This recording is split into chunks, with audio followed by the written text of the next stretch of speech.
যাওয়ার সময় উল্টো দিক থেকে এসে আমার বাসার মধ্যে ঢুকে, আমার বাবা একজন ব্যবসা করে, সে তার ব্যবসার প্রতিষ্ঠান, আমার ভাই একজন ডাক্তার, ছোট কাকার ছেলে, তার চেম্বারও আমাদের বাসার মধ্যে।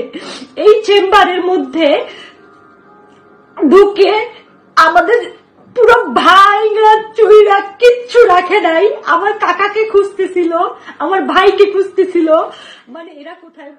আমার মা বাইরে ছিল, আমার মা শুধু নিরুপায় হয়ে দাঁড়ায় দেখতেছে যে ঘরে ফ্যান বলেন, খাবার জলের জগ বলেন, একটা গ্লাস বলেন, কিচ্ছু রাখে নাই, পিটাই ভাঙে ফেলাইছে। বাবা যতটুকু পারছে ছবি তুলছে এবং বাবারে মারছে, বাবার গায়ে হাত দিছে। আর আমার ছোট কাকা তো পলাই আছে, আমার ছোট কাকাকে ওরা খুঁজতেছে। মানে আমরা কতটা নিরুপায় আজকের এই ছাত্রদের কারণে। আমরা এখন কি দেশ ছেড়ে, নিজের জায়গা জমি ছেড়ে কি আমরা ইন্ডিয়া পালাই যাবো, এটা মনে করতেছে সবাই। কেন ইন্ডিয়া যাবো আমরা?